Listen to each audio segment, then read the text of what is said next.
Causative verb में ना आपके 2 टाइप के सेंटेंसेस आते हैं। जो हमारे कॉजेटिव वर्ब होते हैं इसमें 2 टाइप के सेंटेंसेस आते हैं। पहला, आप इंग्लिश ग्रामर में जो सेंटेंसेस बोलते हो वो 2 तरह के सेंटेंसेस होते हैं।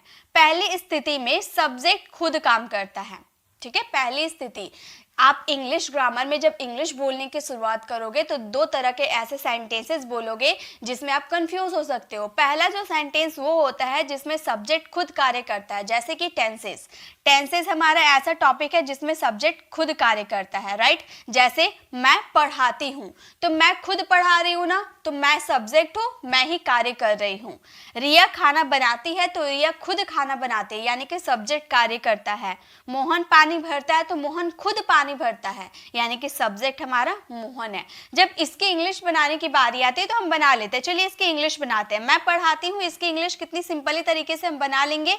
हम बोलेंगे आई टीच। मैं पढ़ाती हूँ, आई टीच। अगर मैं बोलूँ रिया खाना बनाती है, इसकी भी इंग्लिश हम आराम से बना लेंगे। हम बोलेंगे रिया कुक्स फूड। रिया कुक्स फूड, रिया खाना बनाती है, रिया कुक्स फूड। अगर मैं बोलूँ मोहन पानी भरता है, इसकी भी इंग्लिश हम बना लेंगे। हम बोलेंगे मोहन फिल्स वाटर। मोहन फिल्स वाटर, मोहन पानी भरता है। तो इसकी इंग्लिश बनाना तो बहुत ही आसान है जब सब्जेक्ट खुद कार्य करता है। लेकिन दूसरा टाइप का जो सेंटेंस होता है बहुत ही कंफ्यूजन देता है। कैसे सेंटेंसेस होते हैं?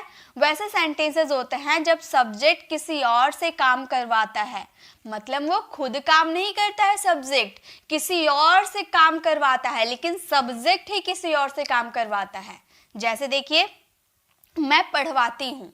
अब मैं आपको नहीं पढ़ा रही हूँ, मान लो मैंने टीचर अपॉइंट किया है, टीचर से मैं आपको पढ़वाती हूँ, तो यहाँ पर मैं कार्य नहीं कर रही हूँ, दूसरे से करवाती हूँ, ठीक है। रिया खाना बनवाती है, तो यहाँ रिया खाना नहीं बना रही है, रिया अपने सर्वेंट को बोलती होगी खाना बनाने के लिए, तो रिया खाना बनवाती है, खुद नहीं बनाती है, सब्जेक्ट कार्य नहीं करता है। मोहन पानी भरवाता है, यहाँ मोहन पानी नहीं भर रहा, वो किसी और से भरवाता है। तो इसकी जब इंग्लिश आप बनाओगे ना, तो बिना कॉजेटिव वर्ब को जाने इसकी इंग्लिश बनाना इम्पॉसिबल है। इसकी इंग्लिश आप नहीं बना पाओगे जब तक कि कॉजेटिव वर्ब के हर रूल को नहीं समझोगे। तो यहाँ पर कॉजेटिव वर्ब को ही आज हम सीख रहे हैं। कॉजेटिव वर्ब बहुत ही कंफ्यूज करते हैं स्टूडेंट को, इसलिए जनरली स्टूडेंट ये चाहते हैं कि कॉजेटिव वर्ब को भूल ही जाओ, हमारे बस की बात नहीं है कॉजेटिव वर्ब, और आप लोग छोड़ देते हैं। तो आज ऐसा नहीं करना है, आज आपको वीडियो में एंड तक बने रहना है। ये वीडियो में आप कॉजेटिव वर्ब 100% सीखोगे। कॉजेटिव वर्ब के बेसिक टू एडवांस सभी मैं आपको करवाऊंगी, सभी एग्जाम्पल के थ्रू प्रैक्टिस करवाऊंगी, सभी कुछ करवाऊंगी। तो चलिए ये कॉजेटिव वर्ब को और डिटेल में जानते हैं। तो देखिए यहाँ पे 2 मैंने एग्जाम्पल लिया है, ये एग्जाम्पल से समझेंगे कि कॉजेटिव वर्ब होते क्या है। यहाँ पे आप देख रहे होंगे एक टीचर है जो अपने स्टूडेंट को पढ़ा रही है। तो अगर ये टीचर ये बोलेगी कि मैं पढ़ाती हूँ, मैं अंग्रेजी पढ़ाती हूँ, तो ये यही बोलेगी ना, कार्य ये खुद कर रही है, ये खुद पढ़ाने की कार्य कर रही है, तो ये बोलेगी मैं अंग्रेजी पढ़ाती हूँ। ओके, मैं अंग्रेजी पढ़ाती हूँ। चलिए इंग्लिश में भी लिख देते, काफी स्टूडेंट को हिंदी नहीं आती है तो इंग्लिश में भी देख सकता है। हम बोलेंगे मैं अंग्रेजी, मतलब हिंदी की मैं रोमन लेटर में मैं लिख दे रही हूँ ताकि जो हिंदी नहीं समझ पाते वो भी पढ़ पाएंगे, ठीक है। पढ़ाती हूँ, मैं अंग्रेजी पढ़ाती हूँ। तो यहाँ पर ये जो काम कर रही है, खुद काम कर रही है, स्टूडेंट को पढ़ाने का काम खुद कर रही है, ठीक है। तो ये हमारा सिंपल सा सेंटेंस हुआ जिसका ट्रांसलेशन हम टेंसेस के अकॉर्डिंग कर सकते हैं, ठीक है। लेकिन दूसरे कंडीशन में ये है प्रिंसिपल, ठीक है, ये है टीचर, ये है स्टूडेंट। अब ये प्रिंसिपल ने टीचर को अपॉइंट किया है ये बच्चा को पढ़ाने के लिए, तो अब ये टीचर क्या बोलेगा, मैं स्टूडेंट को पढ़वाता हूँ। अब ये पढ़ा रहा क्या, ये जो प्रिंसिपल है ये इस स्टूडेंट को पढ़ा रहा नहीं, ये टीचर से ये काम करवा रहा है, ठीक है, ये टीचर से काम करवा रहा। तो ये सेंटेंस में बोलेगा कि मैं अंग्रेजी, अब जो भी सब्जेक्ट पढ़ाता है वही बोलेंगे, मैं अंग्रेजी पढ़वाता हूँ, पढ़वाता हूँ, यानी कि ये काम ये खुद नहीं कर रहा है, ये दूसरे से करवा रहा है। तो ये हमारा जो सेंटेंस बनेगा ये बनेगा कॉजेटिव वर्ब से सेंटेंसेस। ठीक है, कॉजेटिव वर्ब से ये सेंटेंसेस बनते हैं। लेकिन कॉजेटिव वर्ब क्या एक ही कॉजेटिव वर्ब रहता है जिसे हम सीखकर ये सेंटेंस बना सकते हैं? नहीं। जैसे टेंसेस में 12 रूल होते हैं, वैसे कॉजेटिव वर्ब में भी बहुत सारे रूल होते हैं, बहुत सारे वर्ब्स होते हैं जिसके हेल्प लेकर हम सेंटेंसेस बना लेते हैं। तो वो सारे वर्ब्स को जानेंगे, कौन कौन से कॉजेटिव के वर्ब्स होते हैं वो सारे जानेंगे, पॉजिटिव सेंटेंसेस क्या होते हैं सभी जानेंगे। ठीक है, चलिए अब देखिए सबसे पहले पॉजिटिव वर्ब के टाइप कितने होते हैं। तो पॉजिटिव वर्ब के 2 टाइप होते हैं। पहला टाइप होता है active positive verb and second type होता है पैसिव पॉजिटिव वर्ब। पहले देखते हैं एक्टिव पॉजिटिव वर्ब क्या होते हैं और इसके सेंटेंसेस कैसे आते हैं। किसी सेंटेंस में जब काम करने वाला व्यक्ति यानी कि पर्सन ज़्यादा महत्वपूर्ण होता है, यानी कि जब कोई काम करने वाले व्यक्ति पर जोर दिया जाता है उसे एक्टिव पॉजिटिव वर्ब कहते हैं। यानी कि जब सब्जेक्ट किसी से कोई काम करवाता है और उसका जिक्र कर देता है, जैसे मैं रवि से पत्र लिखवाता हूँ, ये दादाजी है, ये रवि है, रवि के ये दादाजी है। तो दादाजी ने रवि से पत्र लिखवाया, तो दादाजी क्या बोलेंगे? मैं रवि से पत्र लिखवाता हूँ। तो इन्होंने किससे पत्र लिखवाया? रवि से। रवि का जिक्र कर दिया, ज्यादा जोर, ज्यादा हम फोर्स, ज्यादा स्ट्रेस किस पे देंगे? हम ये रवि पे देंगे। रवि काम करेगा ना, उस पर देंगे ज्यादा ध्यान हम। ठीक है, तो यहाँ पर सब्जेक्ट का जिक्र कर दिया जाता है कि कौन किससे काम करवाता हूँ? रवि से काम करवाता हूँ। ठीक है, लेकिन पैसिव में अलग केस होता है। कैसा केस होता है देखिए। पैसिव पॉजिटिव वर्ब में जब किसी सेंटेंस में काम यानी कि वर्क या एक्शन जो काम होता है, सेंटेंसेस में जो काम होते हैं वो चीज पर जिस पर वो काम हो रहा है, जिस चीज पर काम हो रहा है ज्यादा महत्वपूर्ण होता है, उसके बारे में पहले ही बता दिया गया होता है, उसे पैसिव पॉजिटिव वर्ब कहते हैं। जैसे कि आप लोग को पता होगा पैसिव क्या होते हैं। पैसिव में सब्जेक्ट का जिक्र नहीं करते हैं, वो होते हैं पैसिव पॉजिटिव वर्ब, राइट। तो यहाँ मैं बोल रही हूँ कि मैं पत्र लिखवाता हूँ। मान लो दादाजी और दादी जी बात कर रही है कि मैं पत्र लिखवाता हूँ, लेकिन दादाजी ने बताया नहीं कि रोहन, रवि, रिया, सिया किससे लिखवा रहे हैं, ये नहीं बताया, सिर्फ इतना बोला कि मैं पत्र लिखवाता हूँ। तो क्या तो यहाँ पर क्या आपने जिससे काम करवाया उसका जिक्र किया? नहीं किया। तो इसे बोलते हैं पैसिव पॉजिटिव वर्ब, यानी कि जिससे आप काम करवा रहे हो उसका जिक्र आप नहीं करते हो। आप अंडरस्टूड हो, आप ये जानते हो कि ये काम रवि नहीं किया है, ये दादी जी जो है ना ये जानती है कि पत्र रोहन को लिखने आता है तो रोहन ही लिखा होगा, दादी जी जानती है। ठीक है, तो इन्होंने पूछा नहीं कि कौन पत्र लिखा, दादाजी ने सिंपल बोल दिया कि मैं पत्र लिखवाता हूँ। किससे लिखवाता हूँ ये नहीं बताया। ठीक है, तो ये 2 टाइप के active positive verb, passive positive verb. Active positive verb, passive positive verb भी टाइप होते हैं। देखिए मैं टाइप भी बता देती हूँ आपको। अगर बात करो एक्टिव पॉजिटिव वर्ब की, ठीक है, बात करोगे एक्टिव पॉजिटिव वर्ब और पैसिव पॉजिटिव वर्ब, ध्यान दीजिएगा।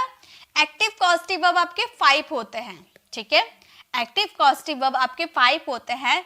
होता है सबसे पहले मेक, गेट, हैव, हेल्प और लेट, ये आपके 5 एक्टिव पॉजिटिव वर्ब होते हैं। और पैसिव की बात करोगे तो पैसिव में सिर्फ 2 पॉजिटिव वर्ब होते हैं, गेट और हैव।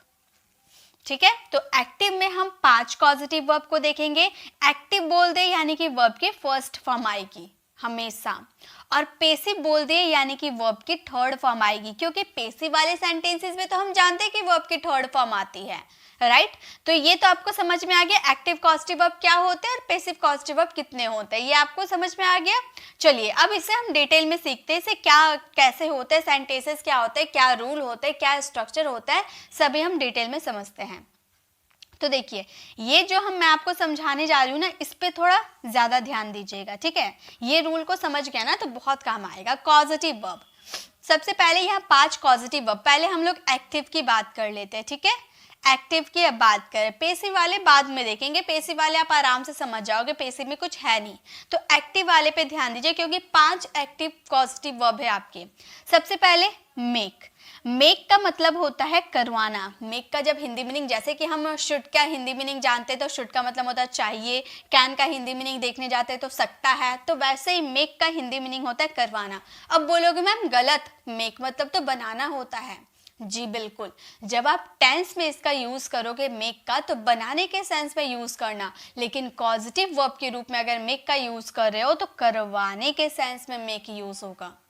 ठीक है, करवाने मतलब किसी थर्ड सेकंड पर्सन से कोई काम करवाना। तो मेक मतलब करवाना और किसी को फोर्स देकर करवाना, to force to do something. Okay, मतलब किसी को आप कोई काम करने के लिए फोर्स करोगे, दबाव करोगे, तब आप लगाओगे उसमें मेक। और इसमें टू इन्फिनेटिव नहीं होता है, यानी कि टू अप्लाई नहीं होता है। ये चीज अभी आपको समझ में नहीं आ रहा ना, जब सेंटेंसेस बनाओगे समझ में आ जाएगा। ठीक है, सेकेंड है गेट। गेट का मतलब भी होता है करवाना, और इसका भी मतलब सेम करवाना, मेक भी करवाना, गेट भी करवाना। लेकिन सिचुएशन क्या है, इस गेट में आप किसी को कन्वेंस करोगे, मतलब किसी को कोई काम करने के लिए राजी करोगे, उसे मनाओगे कि भाई मेरा ये काम कर दो, मेरा फोन ठीक कर दो, मुझे मेरा जो होमवर्क है उसे कंप्लीट कर दो। तो किसी को मना कर राजी करवा के कोई काम करवाओगे तो वहाँ गेट का यूज करोगे, और इसमें टू का यूज होता है। ओके, थर्ड है हैव। हैव का भी हिंदी मीनिंग होता है करवाना। तो स्टूडेंट काफी कंफ्यूज होता है मेक, गेट और हैव में, लेकिन सिचुएशन क्या है, हैव का यूज करेंगे टू असाइन या फिर रिस्पॉन्सिबिलिटी, किसी को कोई काम करने के लिए जिम्मेदारी दे देना या उसको कोई काम सौंप देना। जैसे मैंने मैकेनिक से कार रिपेयर करवाया, तो मैंने मैकेनिक को कार दे दिया, उस पर रिस्पॉन्सिबिलिटी है काम करने का, तो वो अपना काम पूरा करेगा। तो मतलब किसी को रिस्पॉन्सिबिलिटी के तौर पे कोई काम करवाना, वहां पे यूज करेंगे हैव, और इसमें टू का यूज नहीं होता है, यानी कि टू इन्फिनेटिव नहीं होता है। अब आ गए लेट। लेट का हिंदी मीनिंग आप बहुत ही अच्छे से जानते हो, करने दो या करने देता है, ऐसे वाले सेंटेंसेस आते हैं। इसमें आप किसी को अलाउ करते हो, अनुमति देते हो कोई काम करने के लिए, और इसमें भी टू का यूज नहीं होता है। नेक्स्ट है हेल्प। हेल्प पे आपको समझ में आ गया, हेल्प का हिंदी मीनिंग समझ में आ गया, मदद करना या किसी की सहायता करना, टू हेल्प। ओके, और इसमें टू का यूज आप नहीं भी कर सकते हो या कर भी सकते हो, आपकी मर्जी। ओके, अब देखिए अगर बात करोगे आप एक्टिव पॉजिटिव वर्ब की, तो इसका स्ट्रक्चर कैसे होता है वो आप देख लीजिए। तो एक्टिव पॉजिटिव वर्ब को जब आप बनाओगे तो सबसे पहले आपको सब्जेक्ट उसमें यूज करना होगा, देन आपके पॉजिटिव वर्ब आएंगे, और पॉजिटिव वर्ब आपके सिचुएशन पे आएंगे। अगर आप फोर्स दोगे तो मेक आ जाएगा, अगर आप कन्विंस करोगे तो गेट आएगा, और असाइन करोगे, रिस्पॉन्सिबिलिटी दोगे तो हैव आएगा। ओके, उसके बाद ओसी। ओसी मीन्स होता है ऑब्जेक्टिव केस। ऑब्जेक्टिव केस क्या होता है, जैसे कि आई का हो जाता है मी, ही का हो जाता है हिम, सी का हो जाता है हर, ये क्या होता है हमारा ऑब्जेक्टिव केस होता है। ठीक है, तो ये ऑब्जेक्टिव केस आपको क्लियर है क्योंकि मैंने ये करवा दिया है, तो ये आपको क्लियर है ना। चलिए, तो ऑब्जेक्टिव केस समझ में आ गया, ऐसे ही आपको ऑब्जेक्टिव केस यूज करना है। देन आपको इसमें यूज करना है टू। अब मैंने यहाँ पे बताया था ना टू इन्फिनेटिव, अगर आप मेक का यूज करोगे तो यहाँ पर टू नहीं आएगा, लेकिन अगर गेट का यूज करोगे तो यहाँ टू आ जाएगा। हैव का यूज करोगे तो टू नहीं आएगा, लेट में भी टू नहीं आएगा, और हेल्प में लगा भी सकते हो, नहीं भी लगा सकते हो। ठीक है, तो इसलिए टू को यहाँ पर ब्रैकेट में मैंने रखा है। ठीक है, उसके बाद हमेशा वर्ब की आती है फर्स्ट फॉर्म। मैंने बताया था ना कि एक्टिव पॉजिटिव वर्ब की बात करोगे तो वर्ब की फर्स्ट फॉर्म आएगी। उसके बाद आ जाते हैं ऑब्जेक्ट, जो भी आपका रेस्ट वर्ड बच जाता है, अदर वर्ड्स वो आप यूज कर देते हो, राइट। अब बात करेंगे पेसिव पॉजिटिव वर्ब की। पेसिव पॉजिटिव वर्ब का स्ट्रक्चर बहुत ही छोटा होता है। कैसे, इसमें सबसे पहले आप सब्जेक्ट का जिक्र करोगे, उसके बाद दो ही पेसिव पॉजिटिव वर्ब होते हैं, गेट और हैव, दोनों में से आप किसी का भी यूज करोगे। और बहुत ही बढ़िया ये बात है कि इसमें भी वही आपका सिचुएशन आएगा, अगर कन्वेंस करोगे तो गेट, अगर असाइन करोगे तो हैव। ओके, उसके बाद आपको ऑब्जेक्ट लिखना है। देखिए यहाँ पर लास्ट में आप ऑब्जेक्ट लिखते थे ना, लेकिन यहाँ पर जिस चीज पर आप काम करोगे, यानी कि कार रिपेयर का काम करोगे, तो कार का ही जिक्र यहाँ पर किया जाएगा, यानी कि ऑब्जेक्ट का जिक्र किया जाएगा यहाँ पर। उसके बाद लास्ट में वर्ब की थर्ड फॉर्म आएगी। बहुत सारे क्या स्टूडेंट करते हैं, बाय करके सब्जेक्ट का जिक्र कर देते हैं। तो सब्जेक्ट का जिक्र कर फायदा क्या है, पता कैसे चलेगा कि एक्टिव की बात करो या पैसिव की बात कर रहे हो। तो आप सब्जेक्ट का जिक्र मत करना, ठीक है, ये सही नहीं है। जब आप पैसिव बनाते हो तो सब्जेक्ट का जिक्र मत किया करना। ये वर्ब की थर्ड फॉर्म तक आपका सेंटेंस लास्ट हो जाएगा। तो ये रूल आपको समझ में आ गए। अब हम क्या करेंगे, एक एक करके मेक, गेट, हैव, लेट और हेल्प के एग्जाम्पल्स देखेंगे और उसे साथ में प्रैक्टिस करते हुए जाएंगे। जब हम पांचों मैं पॉजिटिव वर्ब करवा दूंगी, इसके एग्जाम्पल रूल के साथ करवा दूंगी, उसके बाद पांचों सेंटेंसेस एक बार देकर उसकी अच्छे से प्रैक्टिस करवा दूंगी। ठीक है, चलिए आगे देखते हैं। पहले एक्टिव कॉजेटिव की बात करेंगे, फिर पैसिव कॉजेटिव वर्ब में जाएंगे। ओके, कॉजेटिव वर्ब क्या होता है? कॉजेटिव वर्ब को हिंदी में हम प्रेरणार्थक क्रिया कहते हैं। कॉजेटिव वर्ब क्या होता है, जैसे मैं अपना काम खुद करती हूँ तो उसमें हम इज, एम, आर कोई सा भी हेल्पिंग वर्ब यूज कर लेते हैं।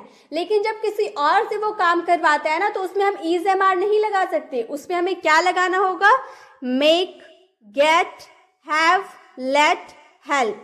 इन पांचों कॉजेटिव वर्ब की हेल्प से ही हम दूसरों से काम करवाते हैं, इसीलिए हम इसे कॉजेटिव वर्ब कहते हैं। और नेक्स्ट है कॉजेटिव सेंटेंसेस। कॉजेटिव सेंटेंसेस किसे कहते हैं? कॉजेटिव सेंटेंसेस का हिंदी मीनिंग होता है प्रेरणार्थक वाक्य।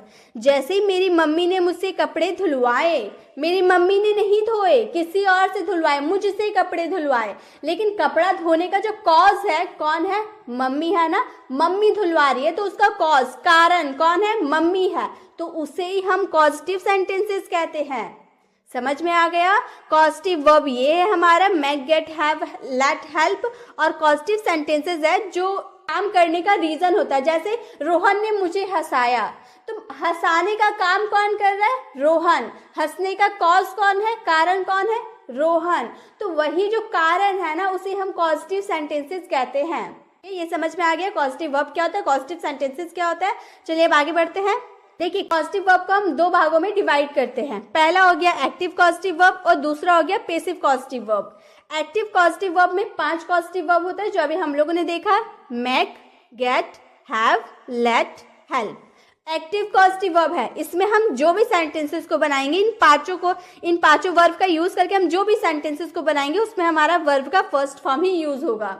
लेकिन पैसिव पॉजिटिव वर्ब में आप सभी वर्ब का यूज नहीं कर सकते, आप सिर्फ गेट और हैव का ही यूज करके बना सकते हैं। और इसमें वर्ब का थर्ड फॉर्म लगता है, क्योंकि हम जानते हैं पैसिव देखकर ही समझ गए कि इसमें तो वर्ब का थर्ड फॉर्म ही लगेगा। तो आपको ध्यान रखना है पॉजिटिव वर्ब 2 होते हैं, active positive verb, passive positive verb. Active positive verb 5 होते हैं, make, get, have, let, help. और पैसिव पॉजिटिव वर्ब सिर्फ 2 होते हैं, गेट और हेल्प। एक्टिव पॉजिटिव वर्ब में वर्ब का फर्स्ट फॉर्म लगता है और पैसिव पॉजिटिव वर्ब में वर्ब का थर्ड फॉर्म लगता है। आपको डिफरेंस पता चल गया? ये डिफरेंस मैंने इसीलिए बताया ताकि आगे हम जब करेंगे तो आपको बहुत आसान से आप समझते जाएंगे। अब हम पहले बात करेंगे गेट, मेक और हैव की। इन तीनों का कंपैरिजन करेंगे कि किस सिचुएशन में किसका यूज कर सकते हैं। जैसे काम करने के लिए मनाना, राजी करना या कन्विंस करना। जैसे वह मुझसे पत्र लिखवा रहा है, तो वह मुझसे मनाकर, राजी करके, कन्विंस करके पत्र लिखवा रहा है, तो उसमें हम गेट का यूज करें। क्यों? क्योंकि वो मुझे मनाकर, मुझे राजी करके पत्र लिखवा रहा है, तो उसमें हम गेट का यूज करेंगे। लेकिन काम करने के लिए दबाव, फोर्स करना, मेक में जैसे वह मुझसे पत्र लिखवा रहा है, दबाव देकर, फोर्स देकर कि तुम लिखो, मैं लिखना नहीं चाहती लेकिन फिर भी वो मुझे फोर्स कर रहा लिखने के लिए, तो हम उसमें मेक का यूज करेंगे। और हैव का यूज किस में करेंगे? काम करने के लिए जिम्मेदारी सौंपना या फिर असाइन करना। जैसे वह मुझे पत्र लिखने के लिए जिम्मेदारी दी, तुम शाम तक लेटर लिख कर रखना, मैं आकर ले लूंगा। तो मुझे असाइन किया, जिम्मेदारी दिया ना पत्र लिखने के लिए, तो उसमें हम हैव का यूज करेंगे। तो जब आप किसी को मना कर, राजी करके, कन्विंस करके कोई काम करवाते हैं तो उसमें गेट का यूज कीजिएगा। जब आप किसी को फोर्स देकर कोई काम करवाते हैं तो उसमें मेक का यूज कीजिएगा। और जब आप किसी को असाइन करते, जिम्मेदारी उसे देते, रिस्पॉन्सिबिलिटी, तब उसमें आप हैव का यूज कीजिएगा। पहला डिफरेंस आपको पता चल गया। दूसरा है गेट में टू इन्फिनेटिव रहता है। जब आप गेट के सेंटेंसेस को बनाइएगा तो उसमें टू का यूज आपको करना पड़ेगा। मैक में टू का यूज आप नहीं कर सकते, बिल्कुल नहीं कर सकते, ये टू इन्फिनेटिव नहीं होता है। और हैव में टू का यूज आप नहीं कर सकते, ये भी टू इन्फिनेटिव नहीं रहता है। यानी कि आप टू का यूज गेट में कर सकते बट मेक और हैव में आप नहीं कर सकते। ठीक है, अब इसका स्ट्रक्चर देखिए। गेट का स्ट्रक्चर होता है, सबसे पहले आपको सब्जेक्ट यूज करना होगा, उसके बाद गेट, उसके बाद ऑब्जेक्टिव केस, OC यानी कि ऑब्जेक्टिव केस।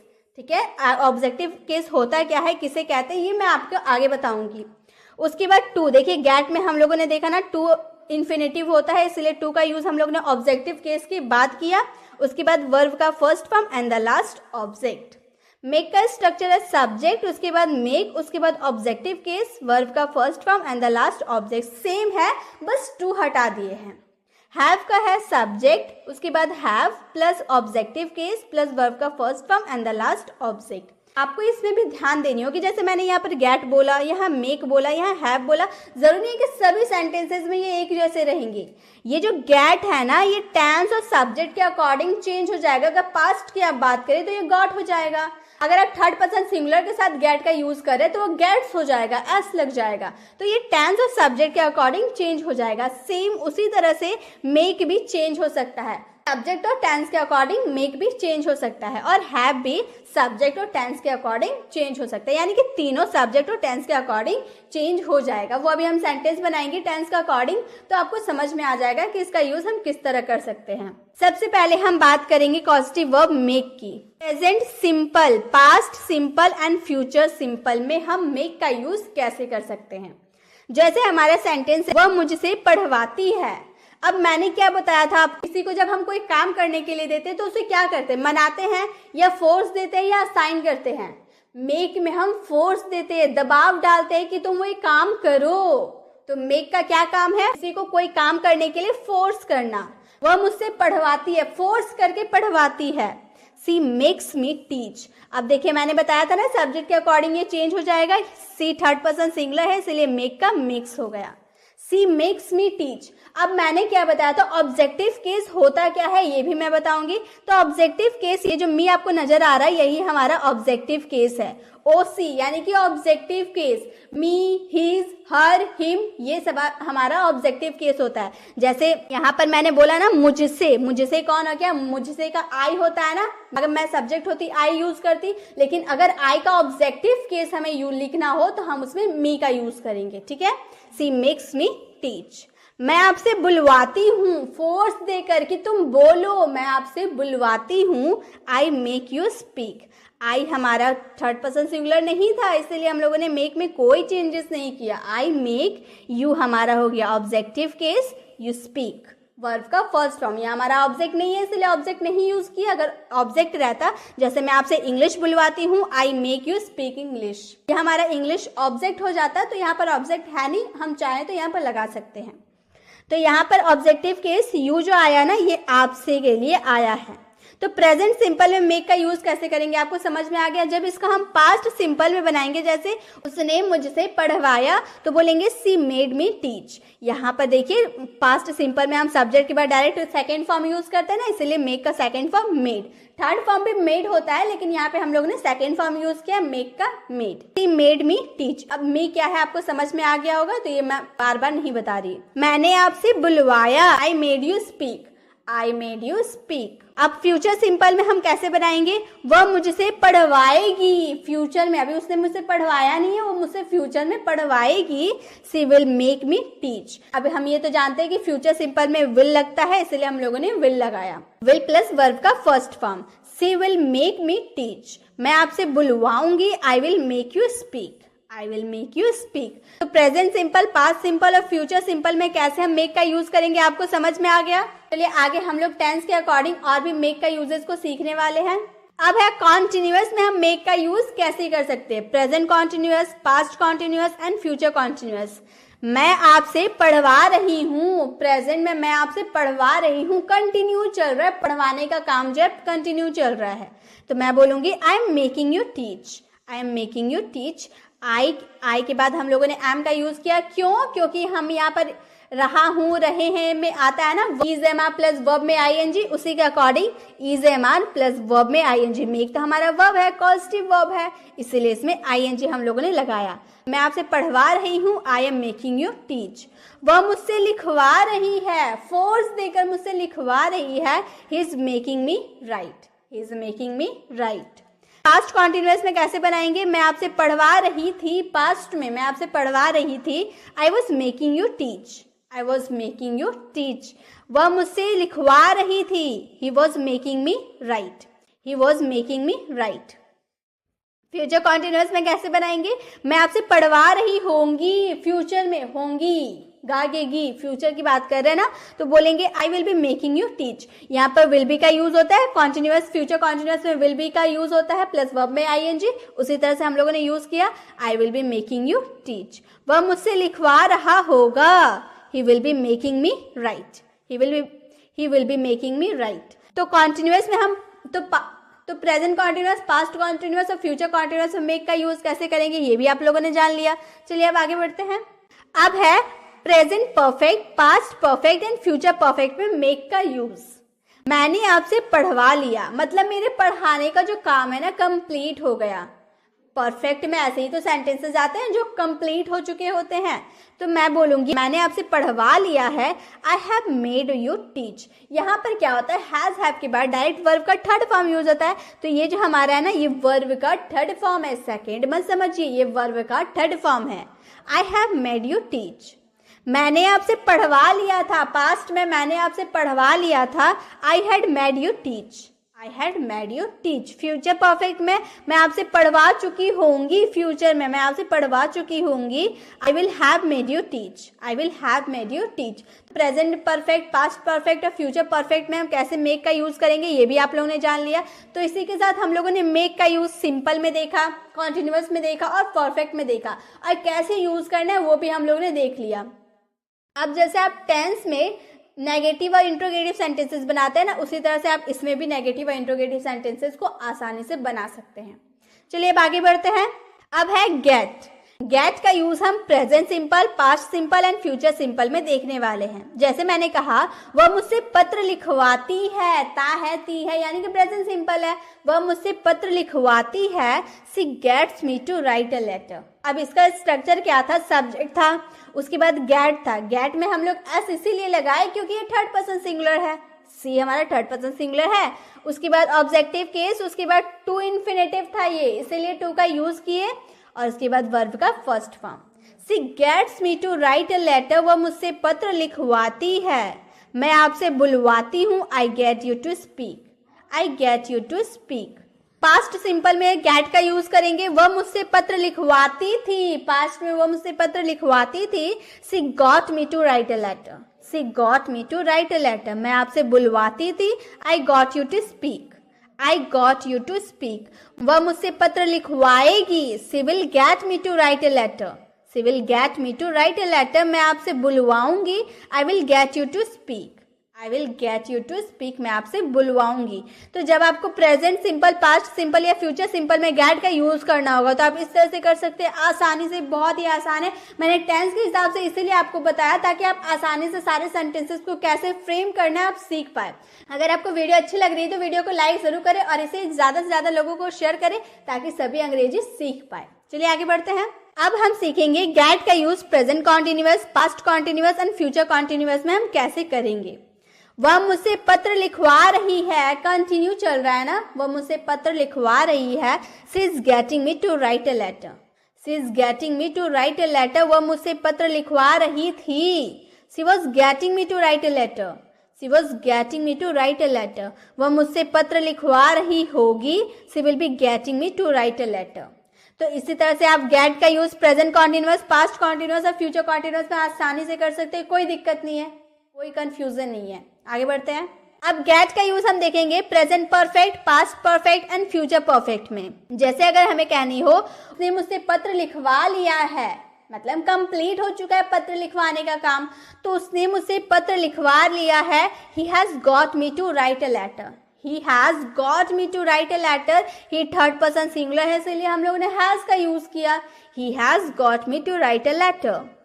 उसने मुझसे पत्र लिखवा लिया था, he had got me to write a letter. ये जो गॉट है ये हमारा वर्ब का थर्ड फॉर्म है, ठीक है। उसने मुझसे पत्र लिखवा लिया होगा, he will have got me to write a letter. जब आपको प्रेजेंट परफेक्ट या पास्ट परफेक्ट या फ्यूचर परफेक्ट के कोई सा भी सेंटेंस किसी और से काम करवाने की बात की जाए तो आप इस तरह से उसे बना सकते हैं।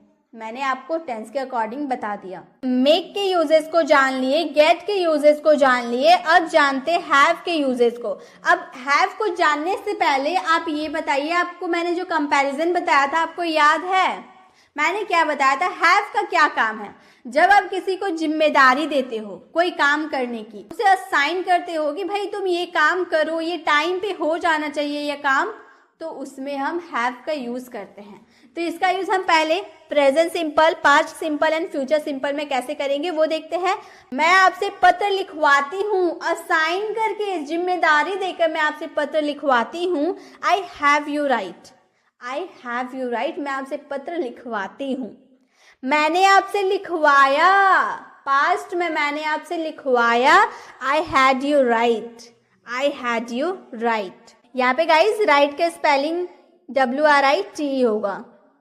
मैं आपसे लिखवाऊंगी, I will have you write, I will have you write, I will have you write. मैं आपसे लिखवाती हूँ प्रेजेंट में, आई हैव यू राइट। मैंने आपसे लिखवाया पास्ट में, आई हैड यू राइट। मैं आपसे लिखवाऊंगी, I will have you write. अब यहाँ पे एक चीज ध्यान देने वाली बात है, देखिए ये जो हैव है ना, ये तो हमारा कॉस्टिव वर्ब है।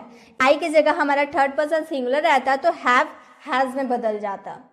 यहाँ पे हम डायरेक्ट सेकेंड फॉर्म का यूज करते, इसीलिए हम लोगों ने हैव का यूज ना करके हैड का यूज किया। और यहाँ पर विल के साथ हैव लग गया तो आप इसे परफेक्ट में मत लेके चले जाइए। ये तो विल है जो हमारा गागेगी है, उसके हिसाब से विल का यूज किए, और हैव हमारा कॉजेटिव वर्ब है, ठीक है। तो इसमें आपको कंफ्यूज नहीं होना है। आपको ऐसा लगेगा कि सेंटेंस देखकर आपको लगेगा कि ये तो परफेक्ट का है। यहाँ पे हालांकि वर्ब का थर्ड फॉर्म नहीं है, लेकिन फिर भी आपके दिमाग में थोड़ी बहुत ऐसे ख्याल आएंगे ये तो परफेक्ट का है, क्योंकि विल हैव का यूज तो हम परफेक्ट में करते हैं। लेकिन ये परफेक्ट नहीं है, ये कॉजेटिव सेंटेंस है। जैसे मैंने आपसे पत्र लिखवाया, आई विल हैव यू राइट, तो ये जो विल है ये तो अपना गागेगी के हिसाब से आया है, और हैव हमारा कॉजेटिव वर्ब है, क्योंकि हम लोगों ने जिम्मेदारी दिया उसे ये काम करने के लिए। अब है हैव का use present continuous, past continuous and future continuous में कैसे करते हैं। वह मुझसे पत्र लिखवा रही है, मतलब प्रेजेंट में उसने मुझे असाइन किया और वह मुझसे पत्र बैठकर मेरे सामने बैठी हुई है और मुझसे पत्र लिखवा रही है। She is having me to write a letter, is am are plus verb में ING, हमारा वर्ब तो कॉजेटिव वर्ब ही है, हैवी तो है हमारा वर्ब, इसलिए वर्ब में ही हम लोगों ने ING लगाया हैविंग।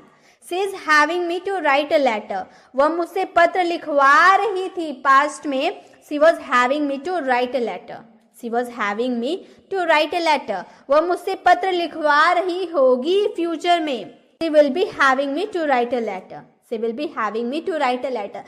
बहुत स्टूडेंट ऐसे होते हैं जो यहाँ पर having का यूज देकर कंफ्यूज हो जाएंगे कि भाई ये कौन सा सेंटेंस है, हैविंग का यूज कर दिया गया है। तो ये तो पॉजिटिव सेंटेंस है, आप इसे ध्यान में रखिए। अगर आप इसे ध्यान में रख देते हैं तो आप आसानी से पॉजिटिव सेंटेंसेस को बना सकते हैं। अब हैव का यूज हम करेंगे present perfect, past perfect and future perfect में। प्रेजेंट परफेक्ट में कैसे सेंटेंसेस आते हैं, पॉजिटिव सेंटेंस कैसे आते हैं। उसने मुझसे पत्र लिखवा लिया है, उसने नहीं लिखा, उसने मुझसे पत्र लिखवा लिया है, कंप्लीट हो चुका है उसे काम। उसने मुझे असाइन किया था पत्र लिखने का, मैंने पत्र लिखकर उसे दे दिया, मतलब उसने मुझसे पत्र लिखवा लिया है, कंप्लीट हो गया है। तो he has had to me write a letter। अब यहाँ पर आप देखिएगा has और had एक साथ आया है। क्यों आया है? क्योंकि हैज तो हमारा जो परफेक्ट प्रेजेंट परफेक्ट में हैज अब लगाते हैं उसके हिसाब से है, क्योंकि ही हमारा थर्ड पर्सन सिंगुलर है, इसलिए हैज का यूज हम लोगों ने किया। और हैड जो है ना, ये हमारा कॉजेटिव वर्ब है जो वर्ब का थर्ड फॉर्म बन चुका है। क्यों? क्योंकि परफेक्ट में वर्ब का थर्ड फॉर्म हम लगाते हैं, इसीलिए ये वर्ब का थर्ड फॉर्म है। He has had me to write a letter. ठीक है गाइज, यहाँ पे टू का यूज नहीं होगा, हम इसे बनाएंगे he has had me write a letter. He has had me write a letter. उसने मुझसे पत्र लिखवा लिया था. He had me write a letter. He had me write a letter. यहाँ पे had एक साथ क्यों आया आपको समझ में आ गया, क्योंकि पास्ट टर्म परफेक्ट में had का यूज करते हैं, और ये जो had हमारा दूसरा वाला had है ये कॉजेटिव वर्ब है जो थर्ड फॉर्म है. have का third form had. He had me write a letter. उसने मुझसे पत्र लिखवा लिया है. He will have had me write a letter. He will have had me write a letter. यहाँ पर will have हमारा फ्यूचर परफेक्ट का है और had हमारा कॉजेटिव वर्ब है.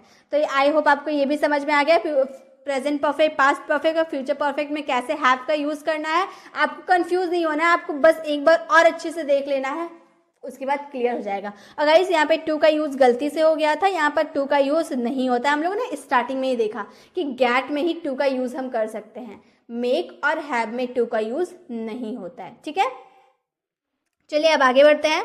अब है हेल्प. हेल्प एक सेमी कॉजेटिव वर्ब होता है, वीक कॉजेटिव वर्ब. ठीक है, इससे पहले हम लोगों ने मेक के यूजेस जाने, गेट के यूजेस जाने और हैव के यूजेस को जान लिया. तीन हम लोगों ने कॉजेटिव वर्ब सीख लिया बहुत ही आसान तरीके से. अब हैव को भी सीख लेते हैं. Present simple, past simple and future simple. जैसे मैं लिखने में आपकी मदद करता हूँ, ता हूँ ते हैं, इसी से पता चल गया कि ये प्रेजेंट इंडेफिनिट है यानी कि प्रेजेंट सिंपल है. तो हम इसे दो तरीके से बना सकते हैं. ये जो हेल्प है ना, इसमें आप टू का यूज कर भी सकते हैं या फिर नहीं भी कर सकते, ये आपकी मर्जी है. तो हम लोगों ने सेंटेंस बनाया I help you to write या फिर आई हेल्प यू राइट. दोनों में से आप किसी का यूज कर सकते हैं. आप टू का यूज कर भी सकते हैं, नहीं भी कर सकते, वो आपकी मर्जी. I help you to write या फिर आई हेल्प यू राइट. उसने अंग्रेजी सीखने में मेरी मदद की. He helped me to learn English या फिर आप बोल सकते हैं he help me learn English. मैं खाना बनाने में आपकी मदद करूंगा. I will help you to cook food. I will help you cook food. तो टू का यूज आप करिए नहीं करिए वो आपकी मर्जी है. बस इतना जान लीजिए कि हेल्प में टू का यूज हो भी सकता है, नहीं भी हो सकता है, वो आपकी मर्जी है. आपको करना है तो करिए, नहीं करना है तो नहीं करिए. तो हेल्प में हम लोग जैसे प्रेजेंट सिंपल, पास्ट सिंपल और फ्यूचर सिंपल में जैसे हम लोगों ने सेंटेंसेस देखा, इससे पहले हम लोगों ने गेट में, हैव में और मेक में भी बहुत सारे सेंटेंसेस देखा. टेंस के अकॉर्डिंग बहुत सारे सेंटेंसेस को हम लोगों ने देखा. अब उसी तरह से हम हेल्प में भी बना सकते हैं, इसीलिए मैंने हेल्प के और भी सेंटेंसेस नहीं दिए टेंस के अकॉर्डिंग, क्योंकि वो आपको करना है. Present perfect, past perfect and future perfect का भी आपको बनाना है हेल्प लेकर, और इसका आंसर कमेंट बॉक्स में जरूर करना है. आपको मैंने इतना बताया कि कैसे यूज किया जाता है, मेक, गेट, हैव, तीनों में मैंने अच्छे से बता दिया. अब आप उसी के जरिए आप हेल्प को बनाइए और मुझे कमेंट बॉक्स में इसका आंसर जरूर दीजिए. चलिए आगे देखते हैं. अब है हमारा लेट. लेट हमारा last positive verb let. Present simple, past simple and future simple में कैसे इसका यूज करेंगे, वह मुझे लिखने देती है.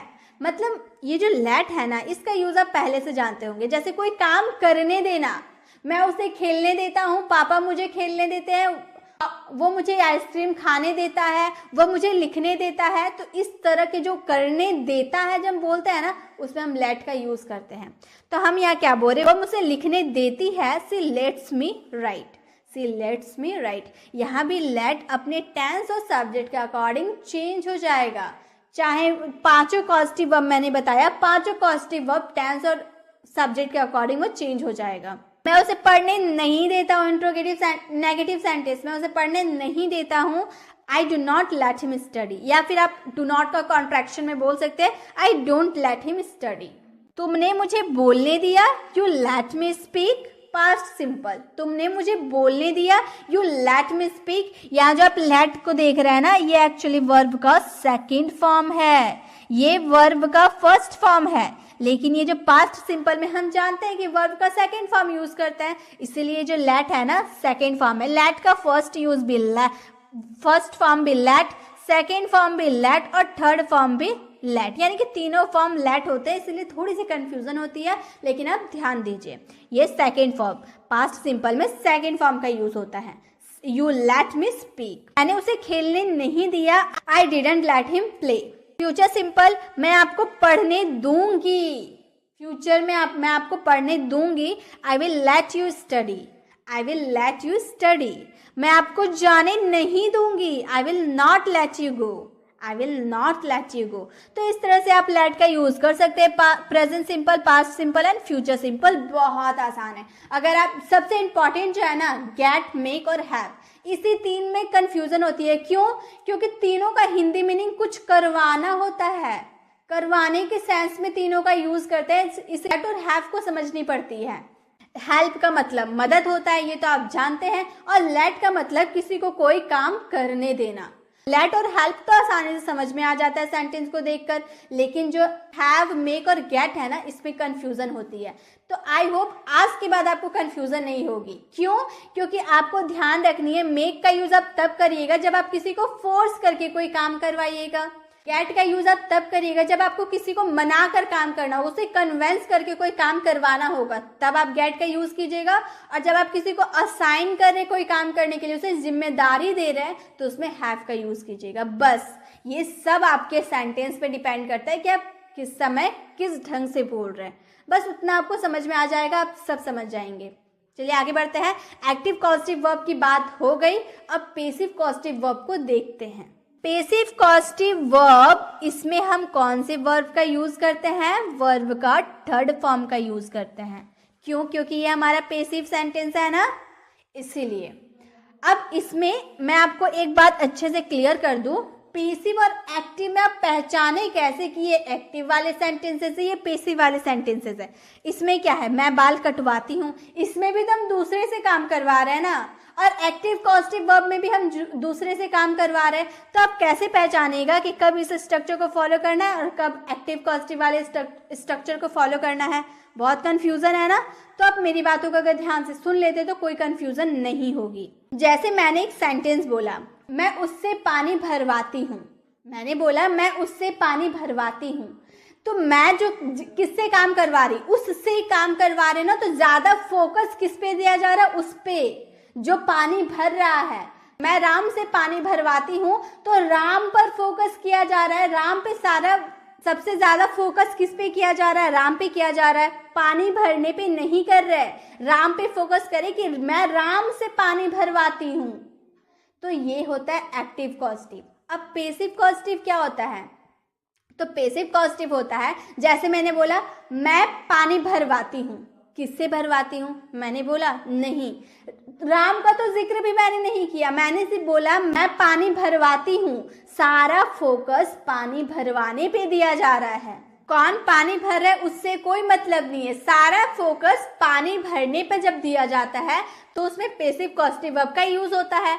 और जब जो काम कर रहा है, जो व्यक्ति काम कर रहा है, जो व्यक्ति पे फोकस दिया जाता है, वो हमारा एक्टिव पॉजिटिव वर्ब होता है। उसमें हम एक्टिव पॉजिटिव वर्ब का यूज करते हैं। आपको समझ में आ गया एक्टिव पॉजिटिव और पेसिव पॉजिटिव कैसे पहचानेंगे? बस उसी तरह से आप पहचान दीजिए, बस उसी तरह से आपको पहचानना है। अगर आपको अभी भी डाउट्स है तो मैंने एक और पॉजिटिव वर्ब वाली वीडियो अपलोड कर रखी है, आप चाहे तो डिस्क्रिप्शन में उसका लिंक है, क्लिक करके आप डायरेक्ट पॉजिटिव वर्ब वाली वीडियो में चले जाइए, उसमें मैंने और भी अच्छे से एक्सप्लेन किया है, आप उसे देख सकते हैं।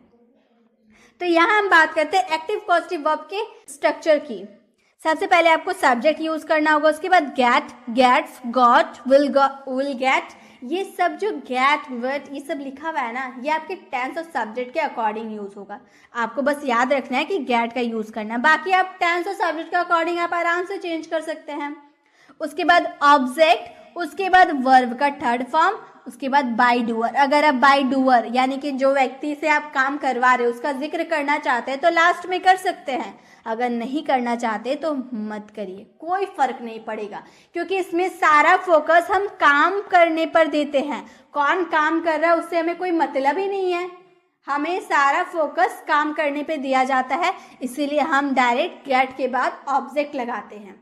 इसी तरह से आप हैव वाले स्ट्रक्चर को भी फॉलो कर सकते हैं। सबसे पहले सब्जेक्ट, उसके बाद हैव, उसके बाद ऑब्जेक्ट, वर्ब का थर्ड फॉर्म, लास्ट में बाय डूअर। जैसे प्रेजेंट सिंपल में मैंने कहा मैं अपने बाल कटवाती हूँ, किससे कटवाती हूँ? मैंने बोला नहीं बोला, मैंने क्या बोला? मैं अपने बाल कटवाती हूँ। तो यहाँ पर सारा फोकस बाल कटवाने पे जा रहा है, किससे कटवा रही हूँ वो नहीं मैटर कर रहा, मैं बाल कटवा रही हूँ वो मैटर कर रहा। तो मैं इसे बनाऊंगी I get my hair cut. I get my hair cut, I सबसे पहले सब्जेक्ट, उसके बाद गेट, उसके बाद ऑब्जेक्ट माई हेयर ऑब्जेक्ट, उसके बाद वर्ब का थर्ड फॉर्म कट। इसे आप फर्स्ट फॉर्म मत समझिएगा, कट का थर्ड फॉर्म भी कट ही होता है। तो I get my hair cut, या फिर आप इस तरह से भी बोल सकते हैं I have my hair cut. आप गेट का भी यूज कर सकते हैं, हैव का यूज कर सकते हैं, आपकी मर्जी, इसमें कोई पाबंदी नहीं है, आप आराम से यूज कर सकते हैं। पास्ट सिंपल में मैंने अपने बाल कटवाए, पास्ट में I got my hair cut, I had my hair cut. Got का यूज कर सकते हैं क्योंकि वर्ब का सेकेंड फॉर्म यूज करना है, और हैव का सेकेंड फॉर्म भी हैड होता है। फ्यूचर सिंपल में मैं अपने बाल कटवाऊंगी, I will got my hair cut, I will got my hair cut, I will have my hair cut. तो इस तरह से आप पैसिव कॉजेटिव को पहचान कर आराम से इसका यूज कर सकते हैं। तो ज़्यादा दिक्कत है ही नहीं, आपको ज़्यादा ध्यान एक्टिव कॉजेटिव में देनी है। मेक, गेट और हैव, ये तीनों अगर आप सीख लेते हैं तो आप आराम से कोई सा भी सेंटेंसेस को बना सकते हैं। बस आप इस स्ट्रक्चर को ध्यान में रख आराम से सारे सेंटेंसेस बनते जाएंगे। अब वीडियो कैसी लगी वीडियो को कमेंट में ज़रूर बताएं, और मैंने जो आपको होमवर्क दिया है कि हेल्प के सेंटेंसेस को बनाकर कमेंट बॉक्स में उसका आंसर देना है, तो ज़रूर देना है। वीडियो अच्छी लगी तो वीडियो को लाइक करें। अगर आप चैनल पर नए हैं और अभी तक चैनल को सब्सक्राइब नहीं किए हैं तो जल्दी से कीजिए, और बेल आइकॉन को जरूर क्लिक कीजिएगा ताकि जब भी मैं ऐसी वीडियो अपलोड करूं आप तक नोटिफिकेशन मिलती रहे। मिलते हैं नेक्स्ट वीडियो में, तब तक के लिए कीप लर्निंग।